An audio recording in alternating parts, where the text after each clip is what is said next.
Trend में इस तरह से ब्रेक ऑफ स्ट्रक्चर करते हुए आगे बढ़ रही है, जहां हर एक वैलिड पुलबैक के बाद हम अपने पुराने स्विंग लो को आगे शिफ्ट कर रहे हैं।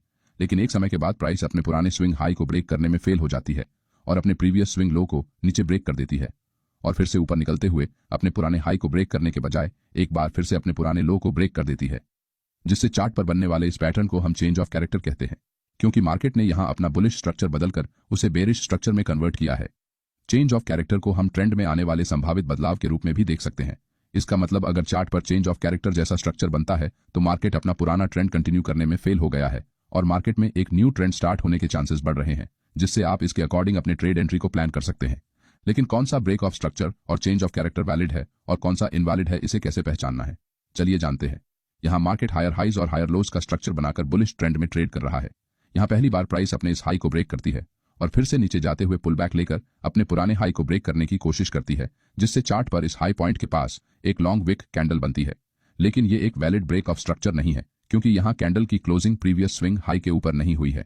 इसलिए हम इसे स्मार्ट मनी कॉन्सेप्ट में एक लिक्विडिटी स्वीप कहते हैं, क्योंकि मार्केट ने यहां इस हाई के आसपास जो भी सेलर्स के स्टॉप लॉस लगे हुए थे उन्हें अब्सॉर्ब करने की कोशिश की है। थोड़ी देर बाद प्राइस एक छोटा सा पुल बैक लेकर ऊपर बढ़ते हुए अपने पुराने स्विंग हाई के ऊपर कैंडल क्लोज करती है, तो अब हम इसे एक वैलिड ब्रेक ऑफ स्ट्रक्चर कह सकते हैं। जैसे ही हमें यहां एक वैलिड ब्रेक ऑफ स्ट्रक्चर मिलता है तो हम अपने पुराने स्विंग लो को इस न्यू स्विंग लो में शिफ्ट कर सकते हैं। थोड़ी देर बाद प्राइस फिर से एक पुल बैक लेकर अपने पुराने स्विंग हाई को ब्रेक करने की कोशिश करती है, लेकिन यहां भी कैंडल इस स्विंग हाई के ऊपर क्लोज करने में फेल हो जाती है और प्राइस तेजी से नीचे गिर जाती है।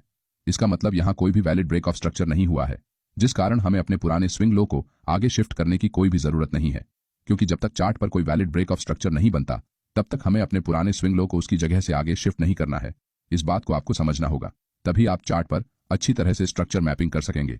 अब हमारा स्विंग लो अपने पुराने जगह पर है, लेकिन यहां मार्केट ने अपने बुलिश ट्रेंड को फॉलो करते हुए स्विंग हाई को ब्रेक करने की जगह स्विंग लो को ब्रेक किया है। इसका मतलब यहां चेंज ऑफ कैरेक्टर होने के कारण मार्केट में बेरिश ट्रेंड के आने की संभावना है। यहां प्राइस नीचे जाते हुए अपने पुराने स्विंग लो के नीचे कैंडल को क्लोज करती है, जिससे ये एक वैलिड चेंज ऑफ कैरेक्टर बन जाता है।